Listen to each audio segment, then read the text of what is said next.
भगवान को सूचना मिली कि एक दैत्य है जिसका नाम है भौमासुर,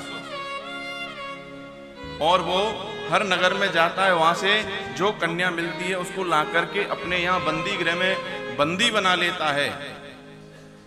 और उसको पता था कि भगवान लीला करने के लिए आएंगे। वो चाहता था कि इन कन्याओं की जब अधिक संख्या हो जाएगी तो एक ही साथ सबके साथ विवाह करूंगा। तो उन कन्याओं की जो संख्या थी वो 16,100 हो चुकी थी।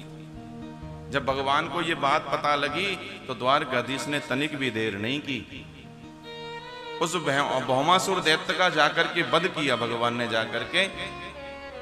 और जब भौमासुर का वध कर दिया, उन कन्याओं को कारागृह से मुक्त कराया, उन कन्याओं से कहा, हे देवियों तुम अपने अपने घर को जाओ।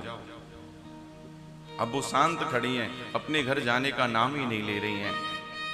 फिर भगवान ने पूछा, अरे देवियों तुम क्यों नहीं जा रही हो, अपने घर जाइए।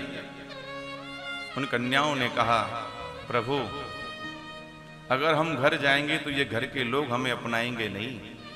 जवान कन्या अगर घर से एक दिन भी बाहर चले जाए तो समाज के लोग ताने मारते हैं, हमें समाज के लोग रहने नहीं देंगे और ना हमें हमारे घर के लोग अपनाएंगे। इसलिए हमारे पास दो ही रास्ते हैं, या तो हम मर जाएं, आत्महत्या कर लें, या तो हम मर जाएं आत्महत्या कर लें, और या हम वैश्यावृत्ति में चले जाएं।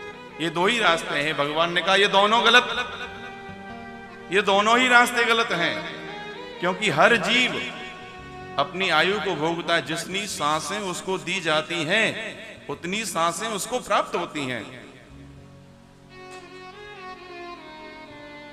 जितना उसके कर्मों के अनुसार उसको फल भोगना होता है वो उतना भोगता है।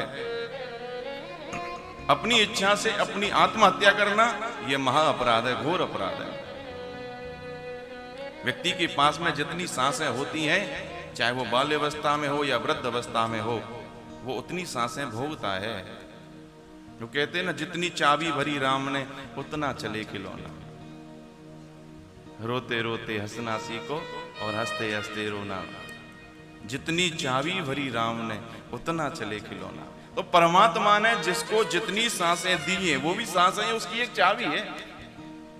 जितनी जिसको दी हैं उतना ही व्यक्ति जीता है। स्त्री हो या पुरुष, उससे ज्यादा नहीं जी सकता। जो विदना ने लिख दिया छठी रात के अंक, राई घटे ना तिल बड़े, रह रहे जीव निशंक। जो विधाता ने जो लिख दिया है वो होकर की रहना है, उसको कोई मेटने वाला नहीं है। भगवान ने कहा ये दोनों रास्ते तुम्हारे गलत हैं। और उन कन्याओं ने कहा, प्रभु तीसरा रास्ता और है। द्वारकाधीश ने कहा, तीसरा रास्ता बताइए। तीसरा रास्ता ये है, हम सब का वर्ण आप ही कर लीजिए। तो भगवान ने तनिक भी देर नहीं करी, 16,100 कन्याओं के साथ में एक साथ उनका वर्ण कर लिया।